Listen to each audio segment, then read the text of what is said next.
job we're going to now, there's a bit of a story behind it.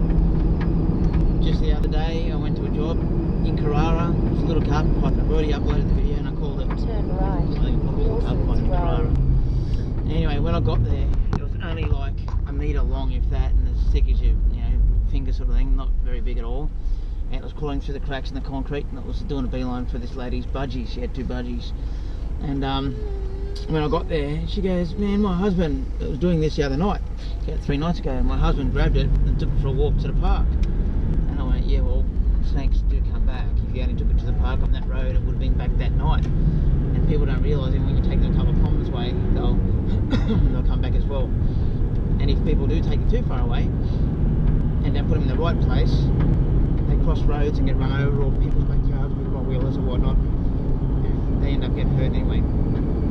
Now this lady wanted me to check her budgie cage out, and it had rectangular holes that were quite large. And I explained to her that snakes get through a hole 1/3 their girth, and that snake could just step through the gaps and easily could have got into that cage. And then she explained how she had the budgie for 8 years, and then if anything had happened to that budgie, the shit really would have hit the fan. She would have kept going on about it. Then she took me over to the bird aviary they just built for the budgies, and it was quite an impressive aviary, and they've got the no expenses spared, making sure that that there's no gaps and stuff. And I did point out a few small gaps on the cage, and also the aviary is built in an area hanging over heaps of bush. I said, if you put birds here, the seed's going to attract the mice, and you will get carpets. And I also explained that where we are here in Carrara, there's a heap of red bellies as well. I said, so you're probably going to get a red belly problem. I explained to her how to make the area in her house where her dog and whatnot is a bit safe with the fine wire mesh and whatnot. Gave her all the advice. Very nice lady. Anyway, I just got a phone call from my husband, and it was only a week ago, I guess, that I was there. And he goes, do you remember this address? Do you remember this situation? Oh, yeah, I remember. And I thought he was going to say, can you get that video off YouTube? He goes, no, man, we've got another one. I thought, oh, shit, that was quick. Then he goes, no, we transferred the birds over to the aviary. And a carpet got into the aviary and has eaten that bird. He said it's eaten a budgie, and I said, oh man, it hasn't eaten the budgie, has it? And he goes, I think so. And I said, dude, your missus is going to go off. And he goes, I haven't told her yet. So when we get to this job, someone's talking at me, I would expect that there's going to be a very, very upset lady. Because she's had this budgie for 8 years and spent shitloads of money and effort on this aviary to make sure that it's snake-proof, and obviously it's failed somewhere. The gaps that I looked at were only like this big, so this carpet must be a small one. Destination on the left, 6 Southport. Here we go.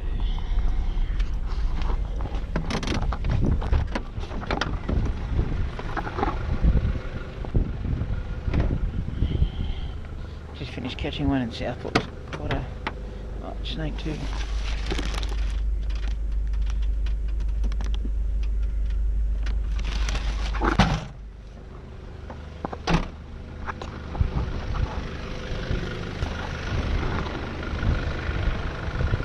buddy, how you doing?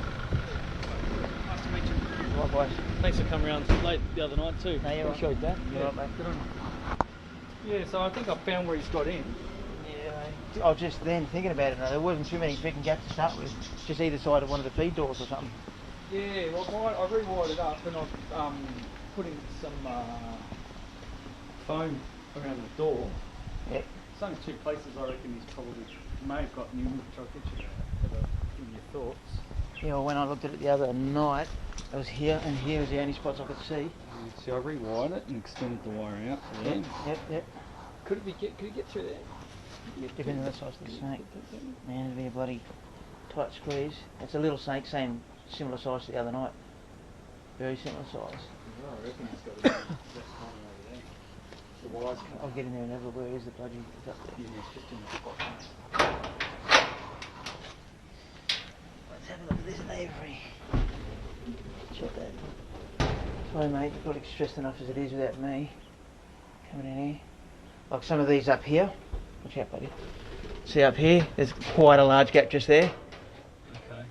and some that it might be able to. This one definitely would have been able to get through, and up the top back corner there. There you fatty.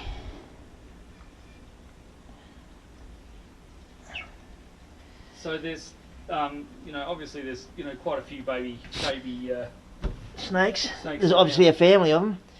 This guy's not as brown as the other one, but he's almost exactly, probably a little bit bigger actually, but very similar size. I'll show you how up at this corner here. See how he's stepping through there? he's through. Without even trying hard. He'll have to reverse back in a sec because of his belly, but see how he's getting through? Yeah. He would have easily gotten through. He's about to get up to his belly and go, oh shit, reverse back. But that's just one of the spots. So you can imagine quite a few of these around here. I'll wait till he realises and then reverses back.